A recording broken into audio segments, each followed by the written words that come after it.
Primero que nada, yo quiero agradecer a las instituciones y a las personas que han organizado este evento por la invitación. Es una distinción para nosotros en el Instituto de Ecología del Sistema CONACYT haber sido invitados, y por lo tanto pues eso lo tenemos que dejar claro. Es un agradecimiento no solo institucional del Instituto de Ecología, sino también un agradecimiento personal. Al mismo tiempo, yo aprecio muchísimo la presencia de todos y de cada uno de ustedes esta tarde, una tarde en que probablemente la mayoría estamos cansados, pero eso se agradece. Tenemos unos 11 años de un convenio de colaboración institucional entre el Instituto de Ecología, donde yo trabajo, del sistema CONACYT, la Universidad Estatal de Luisiana y la NOAA, unos 11 años, para observar y aprender de los fenómenos de variabilidad climática y o de cambio climático, esencialmente en la costa atlántica de Estados Unidos, pero también nos hemos extendido nuestro horizonte de actuación hasta el delta del Río de la Plata, en Uruguay. Desde el 2005 estamos en el programa del Consorcio de Universidades del Cono Sur para los posgrados internacionales que se han implementado con ese consorcio, cuya sede está en la Universidad de la República, en Uruguay, sobre manejo costero integrado y aspectos de cambio climático. De manera que es la costa atlántica, pero esencialmente el Golfo de México. A mí me hubiera gustado, a lo mejor más, que hubiera sido invitado para hablar de la costa mexicana en este evento.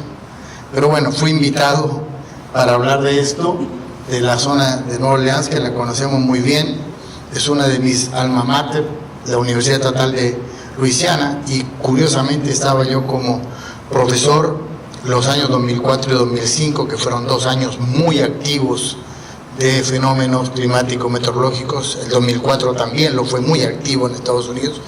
Entonces vivimos esta experiencia que ya tiene 10 años de haber ocurrido, y yo quisiera terminar la conferencia de hoy con un destilado de a dónde avanzó esa lección aprendida en los Estados Unidos para el rediseño de políticas públicas en los Estados Unidos.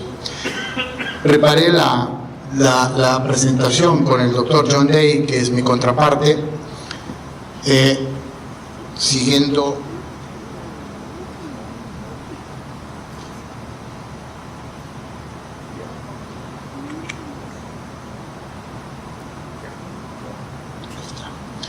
siguiendo 4 puntos para la presentación de esta tarde. Primero, algo muy rápido sobre generalidades para contextualizar y conceptualizar lo más evidente de lo que nos parece son manifestaciones de variabilidad y cambio en el clima del Golfo. Enseguida, este paradigma de Nueva Orleans, el legado de Katrina y de Rita en el norte del Golfo de México, son 2 huracanes casi gemelos, vamos a explicar eso un poquito ahora, y las lecciones que esto ha dejado, especialmente en la costa y en la academia de los Estados Unidos. En realidad, estas lecciones aprendidas, hemos transferido algo hacia el sur del Golfo, a nuestras costas en México. Nos ha interesado saber qué pasó allá y qué de lo que pasó allá pudiésemos más o menos culturizar hacia la fenomenología nuestra acá. Y esto último, una agenda de segunda y de tercera generación, utopía entre ciencia y política. No solo es una prerrogativa de nuestros países latinoamericanos el divorcio entre ciencia y política, también existe en los Estados Unidos. La Academia de Ciencias de Estados Unidos está bastante alejada de la política que impera en ese país, y pareciera que esto no debería ser o no sería así en un país desarrollado. Pero la Academia de Ciencias, a la cual yo también pertenezco, está preocupada de los problemas que aquí se han discutido desde ayer mismo en la en las conferencias que inauguraron este evento hasta hace 2 minutos. Es decir, esa misma preocupación está en los Estados Unidos en el sector académico, pero el sector político está más metido en la agenda de la inmigración, esencialmente ilegal, su agenda de guerra, que es muy bien conocida, la agenda de salud pública, la agenda de los seguros, otras agendas. El medio ambiente no es prioridad en los Estados Unidos. Se lo digo como profesor de la Universidad Estatal de Luisiana y como profesor de la Universidad Carolina del Norte actualmente. No es prioridad el medio ambiente, tampoco lo es en México. Tenemos que hablar con la verdad, no es una agenda prioritaria el medio ambiente. Y puse segunda y tercera generación, porque en México ni siquiera hemos diseñado con claridad una agenda de primera generación, mucho menos estamos acercándonos a la segunda, y vamos a tener que brincarnos una agenda de segunda generación e ir rápidamente a una de tercera, porque el tiempo nos está alcanzando. El destino, como decía una antigua película, cuando el destino nos alcance, creo que ya nos está alcanzando. Y hay algo más importante que quiero recalcar. Yo como ecólogo y con las contrapartes que trabajo fuera del país, estamos tristemente convencidos de que estamos perdiendo la guerra de la integridad de los ecosistemas y de la sustentabilidad ambiental del desarrollo social y económico. Estamos perdiendo esa guerra y eso sí es lamentable. Y aquí lo estamos viendo con todos los ejemplos que hemos oído de quienes nos han antecedido. Vamos muy rápido a decir 2 o 3 cosas de qué pasa en el Golfo. Una introducción. Durante muchas décadas, vivir en el Golfo de México ha sido la historia de enfrentar inundaciones. De primavera en los Estados Unidos, o sea, abril y mayo es clásico, porque es la gran época de deshielo en las nieves del norte de los Estados Unidos, y en Canadá, que es quien surte al río Mississippi, que nace en Canadá, así como el Usumacinta nuestro acá nace en Guatemala, el Mississippi nace en Canadá. Entonces las grandes inundaciones de las grandes avenidas de agua son en primavera en Estados Unidos, cuando aquí es secas, la época de secas. Y en el caso nuestro, pues las inundaciones de verano y de otoño acá en México. Y en ambos países, tormentas y huracanes con pérdida sostenida de humedales. Eso es común en ambos países. Inundaciones y huracanes, paradójicamente, son fuerzas que condicionan el paisaje costero, modulan la fisiografía. Y ambas variables, y esto sí es curioso porque los ecólogos a veces no lo reconocen tan a la ligera, ambas variables, es decir, inundaciones y huracanes, controlan los mecanismos de productividad natural de las costas. Y esto es igual en Estados Unidos y en México. Los pescadores lo saben muy bien, que después de un norte tienen un buen par de días de pesca. No saben por qué, pero saben que después de que pasó el norte, son las mejores capturas de camarón que tienen, sea esto en Estados Unidos o en México. Hay una explicación que no vamos a entrar ahora porque nos tenemos que centrar un poquito más en la filosofía del coloquio este. Desde la perspectiva social, económica, geográfica, del uso de agua, etc., tenemos que destacar esto. Todos los recursos son humedales dependientes, sean recursos vivos o recursos no vivos. En la costa del Golfo esto es característico. Dependemos de los humedales costeros desde el extremo de la península de la Florida hasta el extremo de la península de Yucatán. Somos humedales dependientes y eso es muy importante tenerlo. Ayer algo dijo José Sarucán en la introducción de estas cosas, lo dijo de otra forma, pero andaba en esta idea también. ¿Qué sabemos de los últimos 25 años? De manera muy general, muy global, muy introductoria a este asunto del clima o del cambio en el Golfo. Sabemos, por ejemplo, que la superficie del mar, de las capas superficiales del mar, están por arriba de los 26 grados, y diríamos muy por arriba de los 26 grados prácticamente todo el año. Y los 26 grados son es un umbral mínimo de temperatura para constituirse en uno de los insumos que requiere un huracán para formarse. Las temperaturas muy elevadas, aquí hay un ejemplo, los colores nos hablan de 28, 30 o más grados. Y el agua que entra al Golfo por la corriente del Caribe normalmente es bastante más alta que 29 grados y a veces mucho más. Ha habido años en que el agua que ya entra al Golfo trae temperaturas de 30 en sus capas superficiales. También sabemos que hay una fuerte circulación densotérmica vertical de los vientos, sobre todo en las paredes de estos fenómenos, como las tormentas, la depresión, los huracanes. Sabemos que la humedad atmosférica en la región del Golfo, sea Estados Unidos o México, es muy frecuentemente bastante mayor que 80% de humedad. Y ese es otro insumo en la génesis de huracanes. Y evidentemente la expansión térmica de las capas superficiales del Golfo libera más humedad todavía. Entonces esto es una generalización, sin entrar en mayores detalles.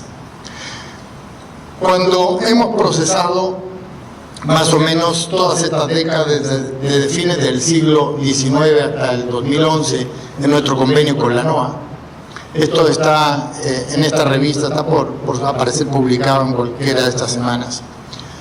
Aparecen dos cosas que son interesantes. Primero, un pulso aparente de esta fenomenología, más o menos en la primera década del siglo XX. Y otro segundo pulso que se mantuvo mucho más tiempo en esta cúpula o en esta cúspide, casi por 40 años, después de la segunda mitad del siglo XX. O sea, en los años 50 empezó a acontecer algo estaba sucediendo. Esto es coincidente con el disparo que tiene el anhidro carbónico a partir de los años 50, muy coincidente desde prácticamente el segundo informe del IPCC que nos explicaba el doctor Tubela hace algún rato. Pero ya en la primera década del siglo XXI no solo tenemos este pulso que quedó atrás y este también, sino que esto se empezó a elevar sostenidamente en cualquiera de estas figuras, en todos los eventos con nombre. Ustedes saben que los bautizos empezaron más o menos en los años 40, por ahí un poquito después. Si destilamos, hacemos un separado de esto para los huracanes, y los huracanes se verán. Hay una tendencia aparente, si ustedes quieren, pero algo nos está marcando esta señal, y hay una señal que hay que darle seguimiento, y en eso nos preocupa nuestro trabajo con la NOAA y con la Universidad Estatal de Luisiana. El año 2003 apareció un informe que a mí me llamó la atención de inmediato. Lo publicó la Universidad Estatal de Luisiana, y ahí se dice que la costa de Luisiana y Mississippi tiene una analogía, o al revés, si queremos verlo, la de Tabasco y Campeche, una analogía con la costa de Luisiana y Mississippi. Es decir, es como una imagen de espejo. Los dos tienen las dos descargas de agua dulce más importantes de todo el Golfo. 18.000 metros cúbicos por segundo promedio, 18-20 en el Mississippi. Grijalba o Usumacinta en promedio se ha movido entre 3.500 y hasta 4.700 en las inundaciones de 1999 y el 2007, hasta casi 5.000 metros cúbicos por segundo. Y hay un valor mucho más alto que detectó el Centro de Estudios Costeros de la NOAA en Charleston, en Carolina del Sur, por oceanografía satelital, que en la gran inundación del 2007, creo, el 2009, que fue una descarga tremenda de agua, se estimó por una parametrización que no vamos a entrar en detalle ahora, que pudo haber sido una descarga solo para la costa mexicana de agua dulce cercana a los 30.000 metros cúbicos por segundo en ese año. Entonces, hay una fenomenología que está mostrando un patrón que no estamos entendiendo, que lo atribuimos a variabilidad climática, correcto, pero también lo podemos atribuir a que a lo mejor ya empiezan a haber señales que nos marcan una idea conceptual y contextual, teórica también, de que el clima está cambiando rápidamente. En Estados Unidos hay dos grupos, un grupo de cambio climatológico filos y cambio climatológico fobos, los que están a favor y los que están en contra. Yo me identifico de inmediato aquí con ustedes, que soy de los que cree que el cambio climático llegó para quedarse. Es decir, no tengo esas dudas ni me quitan el sueño. Yo creo que llegó para quedarse. Y estamos en busca de esas señales como ecólogos para fortalecer nuestra apreciación. Y eso puede estar ocurriendo. Aquí, en ese informe del 2003, Llama la atención que el modelo del Reino Unido y el canadiense, que son los que operan más frecuentemente en el Golfo de México, los dos se inclinan por un ascenso relativo con subsidencia, es decir, con la compactación natural que ocurre en los humedales costeros, que para fines de siglo esto andará casi en 1 metro, para el Golfo, solamente para el Golfo.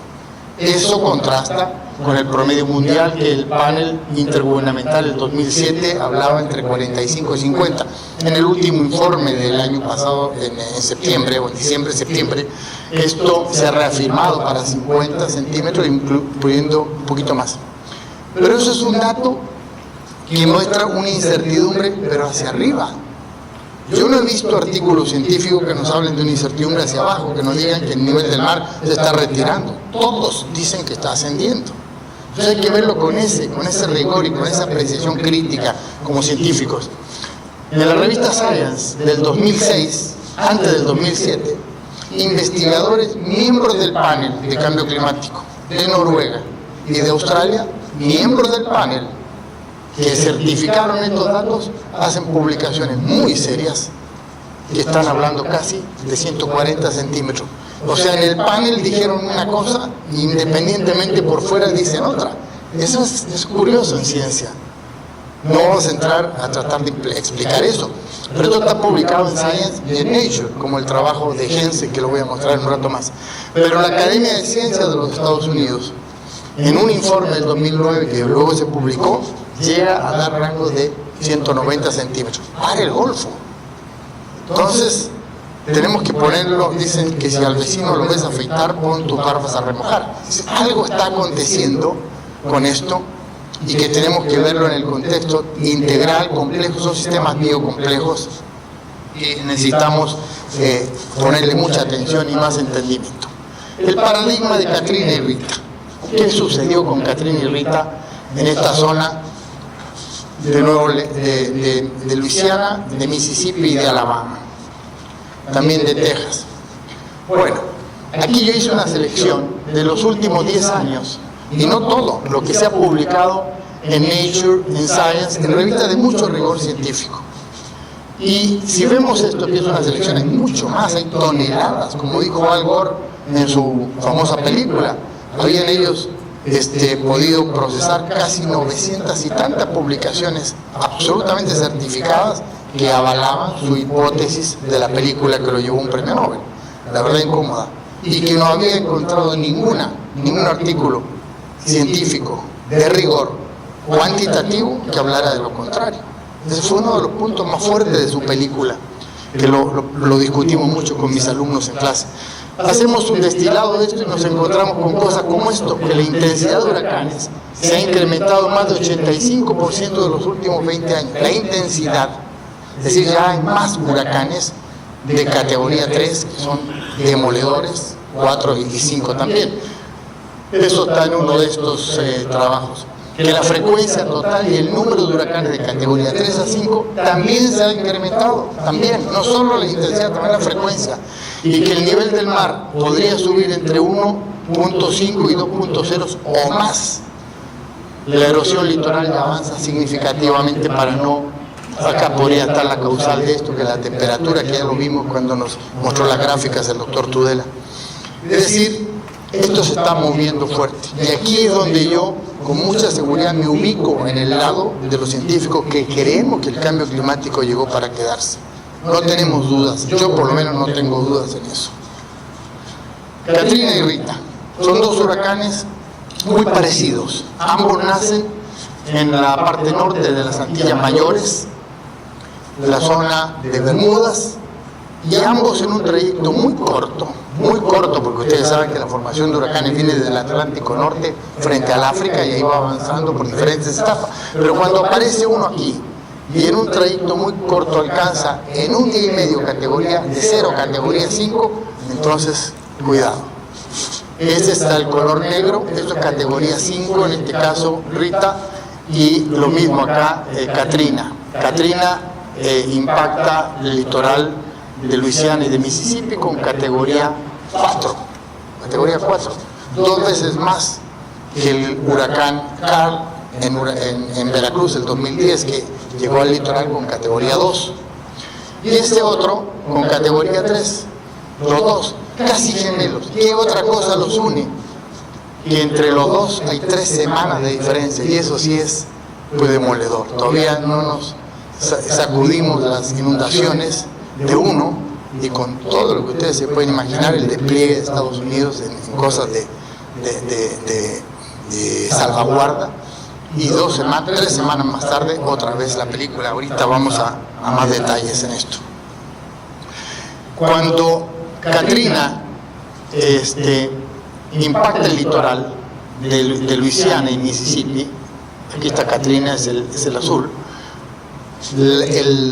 la onda de agua, vamos a decir, el pulso de agua llegó a ser de 8 metros. O sea, eso es un tsunami de 8 metros. Con 8 metros llegó al litoral de Luisiana. Y Rita, que está acá, entre Luisiana y Texas, acá fue entre Luisiana y Mississippi, con 3 metros. Esto en Estados Unidos se documenta rápido la información, y esa es una de las preocupaciones en mi grupo de trabajo: publicar rápido, la mejor velocidad que podamos darle a esto. Van a ver ustedes aquí esas referencias en Science, esta es del 2007 que publicamos con Day y otra gente más. Esto está disponible, cualquiera de ustedes que ponga un correo y me diga, se lo mando de inmediato, porque está todo en formato digital, esas publicaciones. Pero Nueva Orleans es una de las ciudades bowl, que llaman, como un tazón, como una fuente, una ensaladera, que está más o menos entre 0.6 y 5 metros por debajo del nivel del mar. Entonces, desde hace muchas décadas está, voy a poner comillas, amurallada la ciudad en estos bordos. Pero ¿qué sucede? Este es un modelo obtenido con LiDAR, que permite la presentación en 3 dimensiones. Este es el río Mississippi, que va circulando acá, y esto que vemos acá es el lago Pontchartrain, que es un lago muy grande, del mismo tamaño incluso en superficie que Laguna de Términos. No se rompieron los bordos en la orilla del río Mississippi, sino que se rompieron en su contacto con el lago interior, porque la cantidad de agua que cayó y la ola que entró de 8 metros de altura llenó atrás y presionó luego hacia adelante la ciudad. ¿Qué sucede entonces? Sucede que si la ruptura ocurre, entonces la taza se llena, y eso, marqué 2 puntos, pero eso rompió en más de 2 puntos el área urbana inundada, y Nueva Orleans estuvo bajo el agua mucho tiempo. Tiene una fenomenología parecida también, que lo vamos a hacer un parangón con lo que ocurre en las inundaciones de Tabasco en un instante más. Esta foto la muestro porque esto es una fractura del bordo, un bordo de 5 metros de altura, rodea la parte de detrás de la ciudad hacia el lago. Se rompe y el nivel de inundación y destrucción pues es masivo, llegó a 3,5 metros.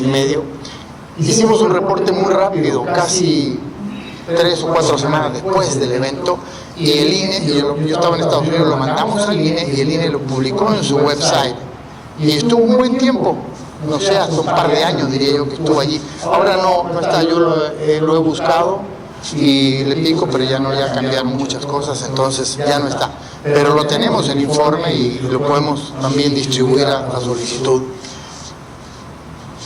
Lo que se ve aquí en oscuro es agua. Este es el río Mississippi, circula en este sentido, va hacia el mar, y aquí es donde se rompieron varios bordos que inundaron todo esto. Voy a llamar la atención de esta mancha, que está en la zona de inundación, pero no tiene agua más que charcos.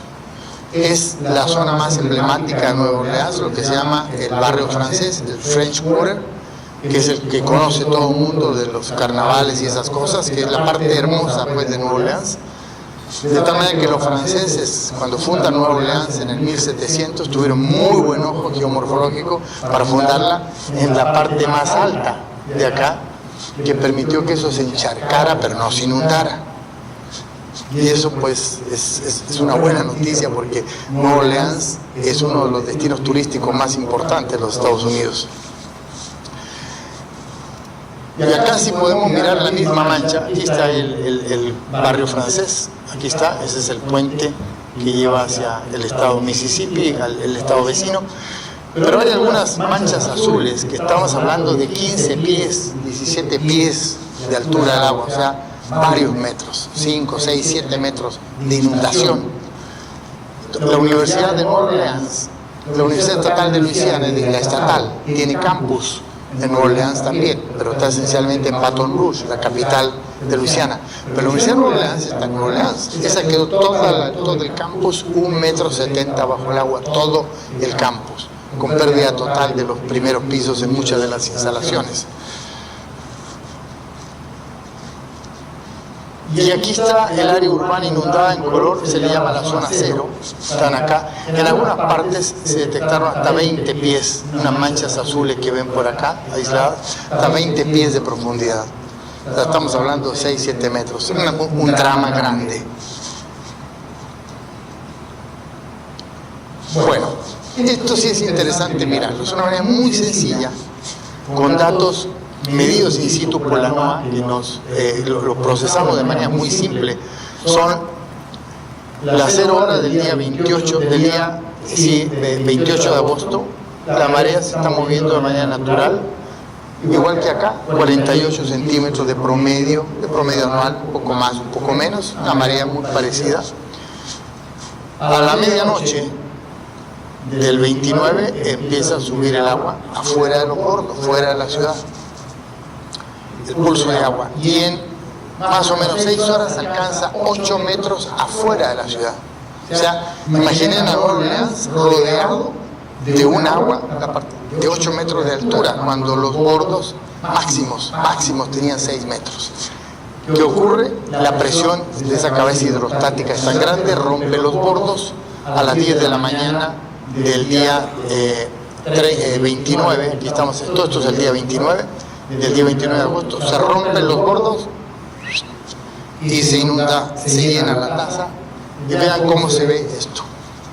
Con esta luz voy a mostrarles esta línea. Esta es la parte alta del bordo, es una recta que va acá, tiene 6 metros de altura, pero vean afuera, es como un tsunami, hay una cortina de agua de 8 metros que empieza a derramar por arriba de los bordos como si fuese una cascada interior, pero en algún momento rompe el bordo, que aquí ya se derrumba, y entonces ocurre esto. Aquí, por ejemplo, hay una ruptura, acá hay otra.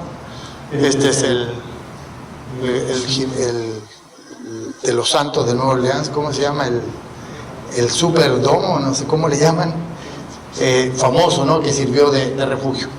Fíjense ustedes, en Estados Unidos, que tiene todos los sistemas de seguridad que ustedes quieran imaginar, más o menos 2.000 personas muertas, 2.000 en 6 horas. Eso significó 500.000 hogares destruidos, 250.000 familias refugiadas, que eso implica más o menos 1 millón de personas, y la cifra estimada, que nunca la han precisado, pero es la cifra oficial, son 200 billones, o sea, 200.000 millones de dólares el impacto económico de esto. ¿Dónde? En Luisiana y en Mississippi. Pero 3 semanas más tarde, Rita levanta la mano y dice: yo también quiero llegar al continente, y llega, pero apenas 200 muertos, 200.000 hogares destruidos, 100.000 familias refugiadas, que implicó más o menos 600.000 personas, y 100 billones. O sea, no es una cosa menor, estamos hablando de 300 billones de dólares en 3 semanas. O sea, 300.000 millones de dólares. No tenemos ese dinero, ni juntando a todos los países centroamericanos, ni México, ni lo que ustedes quieran. No tenemos ese dinero. Y ese es un punto que voy a poner en discusión al final, el costo económico. No va a haber presupuesto ni estatal ni municipal para atender los planes de contingencia. No va a haber. Eso es real. Bueno, este fue Rita, pero fue hacia la frontera con Texas. Aquí está Texas, acá está Luisiana, este es el río Sabine, el Sabine Lake, y acá es la situación el 21 de septiembre. Se ve una zona de humedales muy saludable. Esto es Luisiana, esto es Texas, y el 26, o sea, 4 días después o 5 días después, post impacto, la película de agua, la lámina de agua, tiene todo esto inundado. Pero aquí está lo importante: la enorme extensión de humedales, bien saludables, una integridad ecológica. Ya mencionaron varios de ustedes la integridad del ecosistema. Fue el mejor frente de amortiguamiento al impacto del huracán. Por eso que solamente 200 muertos y no 2000, porque ya en frente a Luisiana no quedan humedales. Vamos para allá con la discusión. Suelos salinizados, vegetación destruida, etc. Junto al punto que acabamos de ver la diapositiva anterior, esto se llama Holly Beach. La ciudad fue completamente destruida, la mayor cantidad de muertos fue aquí, pero todos los humedales al norte y al sur de esto se queman por la salinización y por el agua de mar. Se muere el humedal, pero se recupera muy rápido. Es muy noble la vegetación costera, se recupera. Y vean ustedes, aquí hay una fragmentación de la playa en el sentido longitudinal por olas de tormenta en ese sentido, y también transversal. Entonces las dos tipos de combinaciones pueden despedazar la costa y la playa completamente también. Pero vean ustedes, estos ya pasaron 10 años. Este libro que tengo aquí, que se llama La comprensión y predicción de los cambios en ecosistemas costeros del norte del Golfo, más o menos la información que estoy presentando, salió publicado en 2003, en septiembre, o sea, ya pasaron 10 años, pero se sigue publicando por la necesidad de obtener información referenciada y al mismo tiempo creíble, como dijo un colega en la mañana acá, datos que realmente no nos dejen duda de que son certeros. Se sigue publicando en Estados Unidos en aras de fortalecer las políticas públicas que les voy a mencionar al terminar. Esto está publicado en el 2003. Bueno, voy a llamar la atención de este pedacito aquí primero. Aquí ven ustedes un frente rocoso artificial, que es uno de los errores que hacemos en la costa. Rellenamos, inventamos un bordo y luego lo rellenamos. Esta es la línea de costa original y hacemos un desarrollo urbano, a veces por una presión económica tremenda, un desarrollo turístico, hasta casinos en Estados Unidos ponen. Se llama Peveto la localidad. Después del huracán Rita, esto desapareció totalmente, completamente, y el mar recupera su línea de costa original. Ese error, díganme ustedes cuántas veces no lo hemos hecho en México y en casi muchos de los países. A cada rato lo hacemos, rellenando cosas. Destrucción de poblados y campamentos turísticos y pesqueros, suelos salinizados, vegetación destruida, playa fragmentada. Pero es un buen ejemplo de lo que hizo Rita, recuperando solamente el terreno que le pertenecía al mar. Como dijo Fernando Tudela en la mañana, es decir, el cambio climático no necesariamente tiene que ver con esto. Además, el cambio climático se deja caer sobre los problemas que hacemos por error de la gestión de los recursos naturales y sobre todo del manejo integrado de las costas. Cometemos errores y el cambio climático nos deja caer la cereza del pastel. La isla de Dauphin Island, famosa isla en Alabama, esto es antes del huracán Lily en 2002. Aquí tenemos la isla, pero luego vino Iván en 2004. Esto quedó devastado, las flechas indican un poco la referencia, y Caterina le puso entonces la puntilla final de Farató. Lo que ven aquí es una plataforma de petróleo que fue arrancada. Dauphin Island es Alabama, fue arrancada de Luisiana y transportada por el oleaje y arrinconada con la playa esta en Dauphin Island, ahí. De tal manera que esto es común. La playa aquí se ve café debido al depósito de restos de planta. En fin, para no entrar en detalle de todo el impacto, la fotografía dice mucho más que la palabra que yo le pueda acomodar aquí. Después de eso, empezó entonces toda una política científica de prever a largo plazo, un poco lo que se mostró para el caso de Nueva York a través de la presentación de Holanda. Es decir, ¿qué va a pasar en 20, en 30, en 40 años? Para el 2040, y está explicado en este libro acá, lo que tienen ustedes en rojo ya no va a estar, al ritmo que va degradándose la costa, no va a estar. Este es el área de predicción de pérdida total. Tenemos bosques en verdes, tenemos humedales, o sea, marismas, y tenemos alguna tierra elevada muy baja. Tan bajas son las costas como las de Tabasco. Por eso que es una imagen de espejo, una problemática muy parecida. Esto es Baton Rouge, la capital de Luisiana. Esto es Nueva Orleans. Este es el lago Pontchartrain, que rompió los bordos por acumulación de agua, como una represa. Hagan cuenta que fue una represa que se rebasó y fracturó la cortina, pongo comillas, ¿no? Y esto está llevando a una pérdida en este momento que equivale a Washington DC y la ciudad de Baltimore para los próximos años. Adicionalmente, Luisiana ha perdido el equivalente al 90% de la pérdida total de los Estados Unidos. Todo lo que Estados Unidos ha perdido en sus costas, el 90% es por Luisiana. O sea, vean ustedes la enorme vulnerabilidad y fragilidad de la zona costera en el Golfo de México.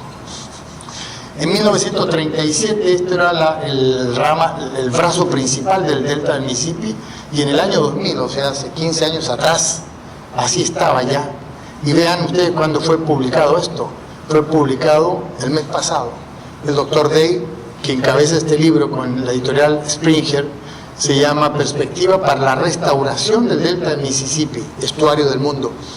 El libro apareció el mes pasado. El doctor Day no pudo venir, pero tiene en formato digital el libro. No es un comercial, tómenlo no con sonrisas, y cuesta 200 pesos mexicanos, por si alguien lo quiere. Lo ponemos en su computador y yo le llevo sus 200 pesos al doctor Day. Bueno, pero eso está publicado desde ahora, y es un manual de 15 años de experiencia de cómo proceder para restaurar ese delta. Díganme ustedes si no hay cosas interesantes para estudiárnosla y luego aterrizar qué está pasando en el delta del Grijalbo-Usumacinta. A lo mejor hay cosas que nos están enseñando que nos podrían inspirar a nuevas agendas de trabajo y de restauración. En el año 39, esta era la línea de costa en Luisiana. Para el 2020, o sea, en unos 5 años más, esta va a ser la línea de costa. Esto es México, esto no es Luisiana, es una barbaridad también, pero nuestra. Esta no le tenemos que echar la culpa a nadie. Perdemos casi 100 kilómetros por año de humedales porque hacemos esto. Casas Geo, Casas Carpín, todos esos absurdos que cometemos en los humedales. Esto es al norte del estado de Veracruz, cerca de la frontera con Tamaulipas. Y esto pues, está destinado a... Esto no es sustentable, no tiene nada de sustentabilidad. O sea, es una insustentabilidad total para el desarrollo social y económico que está detrás. Pero lo seguimos haciendo en cualquier momento.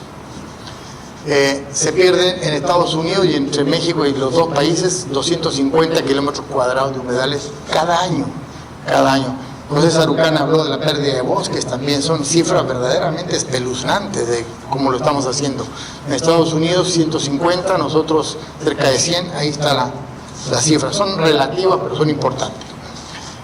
Y en Baton Rouge, que está más o menos a esta distancia en la línea de costa, en uno y el otro es Enciso, para fines de siglo van a estar ustedes en 15 minutos en la línea de costa, lo que ahora se hace 1 hora y media por carretera.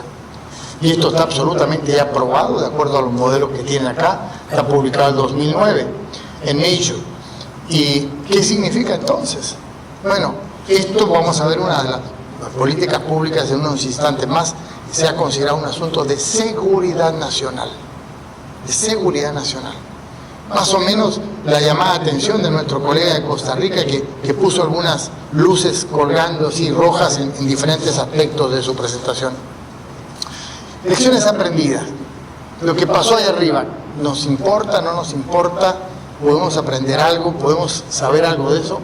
Aquí empieza el primer error en el delta del Mississippi, y ustedes a lo mejor me dirán si no estaremos haciendo cosas parecidas en el Grijalbo-Usumacinta.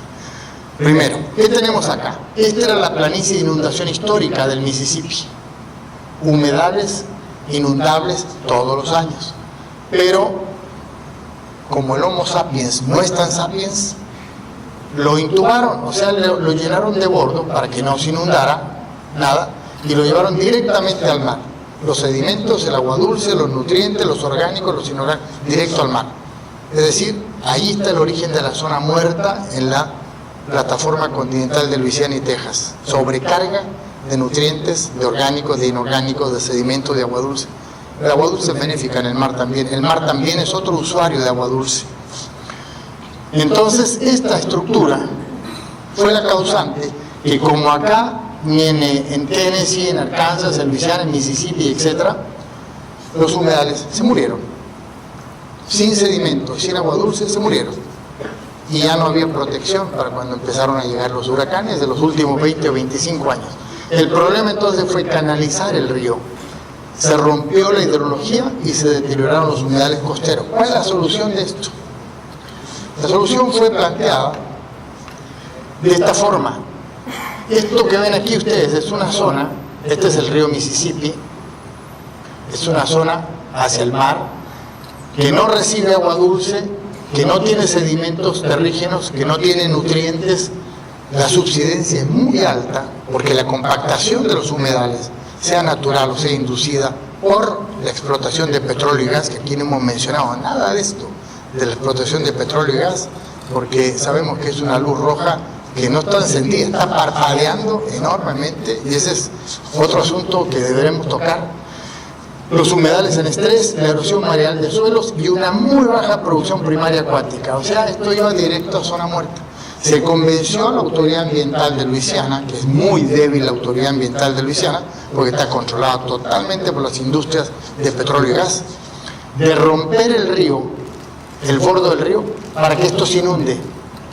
Después de 25 años de aislamiento se hizo. Se autorizó lo que se llamó el experimento Carnarvon, porque la zona se llama Carnarvon, y se dinamitó el bordo. Esto se inundó, vean la turbidez, y en 2 semanas, del 5 de marzo al 21 de marzo, mayor cantidad de agua dulce que no recibía, muchos sedimentos, importantísimo para vigorizar el humedal.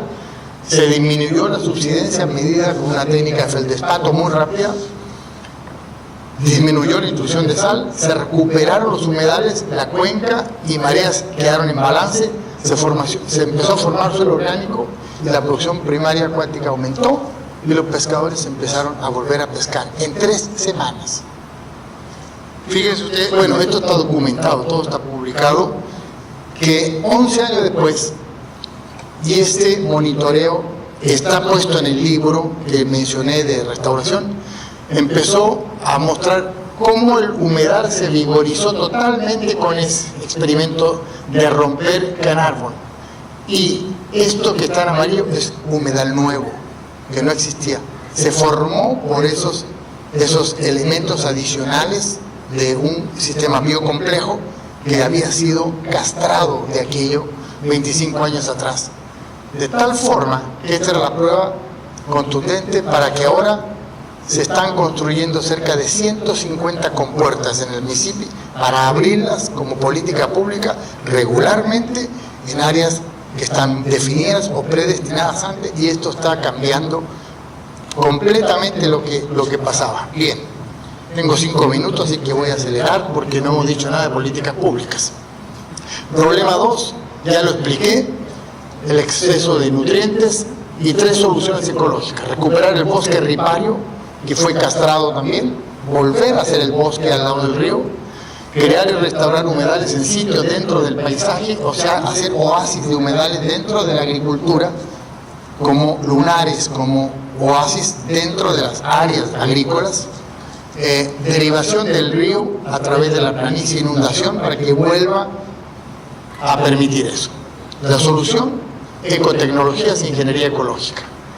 Mejor manejo de fertilizantes, uso de humedales para tratamiento de agua, que ese es un punto crucial en México, porque se ha hecho una norma de humedales que no podemos ni voltear a mirarlos, porque si los miramos capaz que nos metan al bote, y se están utilizando por toda parte del mundo, y en Estados Unidos ya hay más de 300 plantas de tratamiento desmanteladas en los últimos 10 años para ser sustituidas por plantas de tratamiento que han mostrado la vigorización de los árboles, la reducción de nitrógeno y la creación de los humedales en los municipios de allá. Y así luce ahora el asunto: humedales restaurados y humedales en restauración para depurar aguas residuales, ya por políticas públicas, y se está recuperando una enorme velocidad. El ahorro es enorme. Aquí hay 3 municipios. ¿Cuánto cuesta en millones de dólares tratar las aguas por métodos convencionales? ¿Y cuánto cuesta tratándolas de esta manera? Y el ahorro. Estamos hablando de más de 2,5 millones de ahorro de dólares al año. Con el cambio tecnológico se vigoriza el paisaje, se fortalecen los humedales, hay una acreción costera y se empieza a enfrentar con mejor probabilidades el embate del ascenso relativo del nivel medio del mar y de los huracanes. ¿Qué pasa aquí en esta zona? Septiembre, octubre, la mayor descarga de agua en todo el Golfo de México, para no ir a detalles por estado, de todo el México. Esto es para 30 años de datos. Y en los mismos meses tenemos el mayor ascenso del nivel del mar de manera natural, medido por los datos del Instituto de Geofísica de la UNAM, para Coatzacoalcos, Frontera y Ciudad del Carmen. Es decir, en septiembre y octubre tenemos una cabeza hidrostática de gran descarga de agua dulce y del otro lado el ascenso natural del mar, que evidentemente se encuentran y asciende. Entonces no hay esa pendiente de escurrimiento entre septiembre y octubre desde las aguas, desde las tierras bajas hacia el mar. Y como si faltara algo, en ese mes tenemos esto, la estación Pino Suárez del metro que dijo José Sarucán. Septiembre, esto es del 1 al 15 y esto es del 16 al 30, estos van juntos. Es el mes más complicado de depresiones, tormentas y huracanes al mismo tiempo. Entonces, uno son los procesos de manipulación tecnológica desordenada de la costa, eso es social, eso es político, es económico, y luego el cambio climático si queremos dejarlo caer como un destilado. Bueno, me voy a brincar algunas, voy a hablar de esto de la política. Sabemos cuáles son las causas de humedales, de la pérdida, degradación de islas de barrera, tormentas, intrusión de agua de mar, canales, desarrollo de la industria de petróleo y gas y bordos. Esto está asociado a la industria de petróleo y gas, que ahora tuvo que cambiar completamente en Estados Unidos. Reducción de sedimentos, elevación del nivel del mar y subsidencia. Bueno, esta gráfica que está publicada en este libro que estoy aquí con tapas negras, le quité la foto de adentro que era del delta del Mississippi y le puse esta, porque es exactamente el mismo problema. Acreción, erosión y subsidencia. Estos son los pantanos de Central que se ven en azul porque están inundados. La subsidencia es muy elevada. Se está extrayendo agua del subsuelo por asuntos industriales de petróleo y gas. Y estos son los factores que conducen al deterioro y estos son los que conducen al crecimiento y a la sustentabilidad de este balance deltaico. Esto está estudiado para el Mississippi, pero aplica perfectamente acá. Pérdida de aporte fluvial, alteración hidrológica, subsidencia, intrusión salina, fragmentación del esqueleto fisiográfico, deterioro de islas de barrera, etc. Y la estrategia para contender con esto. Los factores que fomentan el reacomodo de la costa, la lección aprendida, permitir que la escorrentía natural decida, asegurar el intercambio del humedal con las mareas, proteger la densidad de arroyos y meandros, asegurar la conectividad con la cuenca hidrológica, restaurar ecosistemas de humedales de la cuenca, prioridad sobre los servicios, ya hablaron de esto otros, del ecosistema. Y los factores que inducen el deterioro, la construcción de diques y bordos, el enfoque de como meta de un manejo monoespecífico, eso está descartado ya, intenso uso de herbicidas y fertilizantes, sobremanejo en general, desconexión entre el mar y la cuenca, desconocimiento que solo el manejo basado en el funcionamiento del ecosistema es sustentable. De tal forma que estas lecciones aprendidas, que hay mucha documentación científica, está reunida en estos dos libros y en el otro que le pasé la referencia de John Day, es todo esto mismo, todo esto mismo, de tal forma que el marco de trabajo para las futuras agendas tiene que tener en cuenta esto. Hay una dramática pérdida anual de humedales. Cursos ecológicos son fundamentales en el funcionamiento del sistema. La protección de huracanes puede ser asegurada con una combinación de ingeniería costera y un manejo adaptativo del paisaje costero, ingeniería costera e ingeniería ecológica. Los humedales costeros son capaces de autosostenerse aun cuando la costa tenga subsidencia o el nivel del mar se incremente. Y los ecólogos en tiempos de escasez de energía deben proponer el uso de humedales para simular aguas residuales. Los proyectos que tenemos en el INECOL de tratamiento de aguas residuales en humedales son en Estados Unidos, porque aquí si hacemos eso, el INEC nos crucifica y nos quema en leña verde. O sea, hay que darle la oportunidad a la discusión de lo que está aconteciendo en el mundo, porque a lo mejor parte de la solución viene por el uso racional de los humedales ecotecnológicamente. Ecosistemas de humedales costeros son los más productivos del planeta porque son subsidiados por cuencas hidrológicas y ciclo de mareas. Puesto que los humedales han sido degradados, se necesita comprender cómo rehabilitar estos ecosistemas con ecotecnologías y hacia la restauración costera. Ese es el enfoque del libro que salió el mes pasado en Springer, que es el Manual de Restauración del Delta del Mississippi. El concepto para la restauración costera es crítico, debe ser reexaminado para asegurar que provea un enfoque ecosistémico ambiental y económicamente sustentable basado en rehabilitación de los servicios ambientales. Y la futura planificación estratégica ambiental. Esto es algo que yo destaco. Planificación estratégica ambiental y toma de decisiones deberá reconocer los errores del disturbio del paisaje y mitigar la dinámica de los humedales costeros. Durante el siglo XXI, el 75% de la población mundial vivirá en la zona costera, induciendo fuerte presión social y económica sobre los humedales. Tendencias que impactarán fuertemente el manejo de la zona costera. La destrucción de humedales, el colapso de recursos, el crecimiento poblacional, degradación ambiental, incertidumbre en la restauración, cambio climático global, disponibilidad y costo de la energía, presión económica y social e incomprensión del manejo ecosistémico costero. Fíjense ustedes que aquí es donde yo pienso que deben estar los temas de tesis de las nuevas generaciones, cualquiera sea la carrera, parecida o tangencial a estas cosas. Y a veces llegan alumnos con unos temas de hace 30 años, con unas hipótesis ya muy manejadas, muy manoseadas, descartadas, probadas o refutadas, y no se han sumergido los estudiantes de posgrado de México en el siglo XXI, en la mayoría de las carreras que tienen que ver con recursos naturales y medio ambiente. Hacia políticas públicas, después de Katrina y Rita, el plano del Taiko del Mississippi exacerbaron esta vulnerabilidad. El plano del Taiko del Mississippi se ha formado por interacciones dinámicas entre el río y la costa, a distintos niveles de escala espacial y temporal, y las actividades humanas han interrumpido estas interacciones en todas las escalas. Las actividades humanas, no el cambio climático necesariamente.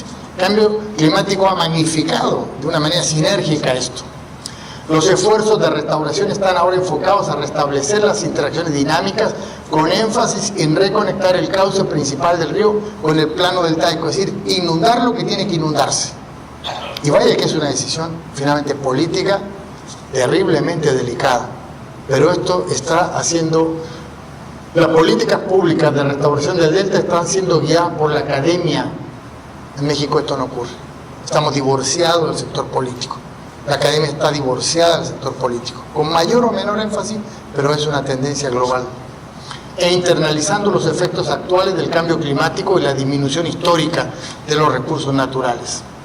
Hacia las políticas públicas, fortalecimiento de la infraestructura de bordos. O sea, va a haber que hacerlo más alto, los que ya están, y más fuertes, se está en eso. No se reconstruye nada en zonas de alto riesgo, tolerancia cero, después de Katrina y Rita en Estados Unidos. Nada. Las nuevas construcciones y la reconstrucción de lo dañado es responsabilidad de los propietarios y compañías de seguro. O sea, aquí no se puede, pero es una propiedad tuya y lo que quieres hacer es absolutamente tu responsabilidad. No vengas a pedir recursos al Fondem o al no sé cómo se llama el nuestro, porque ahí se sabe que no lo puedes hacer. De manera que es responsabilidad tuya y de tu compañía de seguros. Por política pública. Las nuevas construcciones y reconstrucciones deben ser elevadas del suelo cuando menos 3.5 metros. Todo lo que se está reconstruyendo 3.5 metros arriba. Reforestación urgente del bosque ripario. Rehabilitación de la comunicación del río con la planicie. Ecotecnologías e ingeniería ecológica para la rehabilitación de humedales costeros. Evitar en estricto la interrupción hidrológica. Utilización de humedales y bosques para depurar aguas residuales. Ya es una política pública. Ya se han desmantelado más de 300 plantas de tratamiento en respectivos municipios para reemplazar tecnológicamente esta situación. Voy a leer nada más la primera.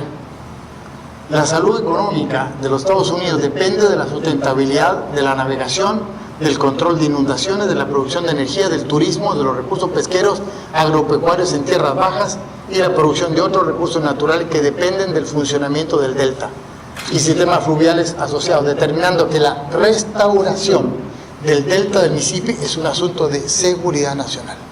es un asunto de seguridad nacional. Es decir, vean ustedes el brinco que dio Estados Unidos desde el 2005 para acá, cuando ocurrió esto. Pero ¿es así o es así? No vamos a ver los otros porque van reforzando solamente esto. Tal vez mencionar que el ecosistema del Delta proporciona 12 a 47 mil millones de dólares en bienes y servicios, y que el valor del capital natural en el Producto Interno Bruto del país, del Delta del Mississippi, es 1.3 trillones. Estamos hablando de millones de billones de dólares. Bueno, esa era un poco la idea de lo que estaba pasando. Esta es una caricatura muy interesante que salió al mes después de esto, porque hubo errores de política, errores de administración enormemente graves. Salió en un periódico lo que dice ahí, ¿no? El clima mundial está cambiando, los mamíferos están evolucionando, suponemos que nosotros somos los mamíferos, y todos nosotros, ellos, tenemos el cerebro del tamaño de una nuez. ¿Quiénes son ellos? Cada quien que le ponga nombre. Finalmente, estamos convencidos que nosotros no podemos cambiar el clima, ninguno de nosotros. Tampoco es esa la idea de ninguna agenda. Pero sí podemos mitigar impactos y adaptar comportamiento. Y en el caso del sector académico, sí podemos diseñar agendas de investigación aplicada. Y fácil hacer esto. Entonces, ese es un poco esto. Termino con un asunto que es el siguiente. Cuando venía el huracán Katrina primero, que se sabe por los pronósticos de huracanes que la costa de Luisiana iba a ser impactada por un huracán categoría 5, 3 días antes de la llegada, las dos carreteras interestatales, la 10 y la 12, que comunican esa zona, se pusieron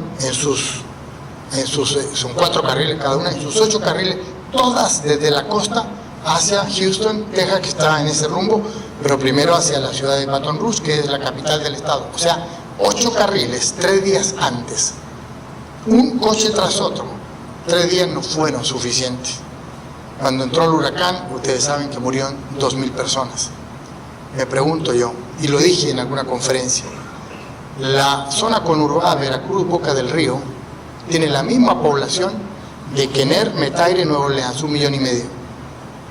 Después de huracán Katrina y Rita, esa población de 1,5 millones se redujo a 800.000 habitantes, porque el resto, los otros 700.000 emigraron, porque ya no se reconstruyó nada en zonas de alto riesgo y todos los humedales que estaban siendo utilizados se acabó, es parte de la inundación natural del río. Esa gente vive feliz porque redujo a la mitad su densidad de población. En Veracruz y Boca del Río no hay ni una sola vía de evacuación, no existe.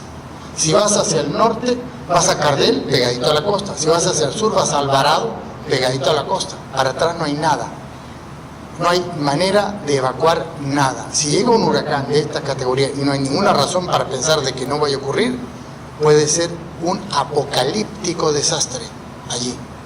Y lo estamos diciendo hace mucho tiempo. No hay ruta de evacuación. No hemos hecho políticas para eso. Gracias.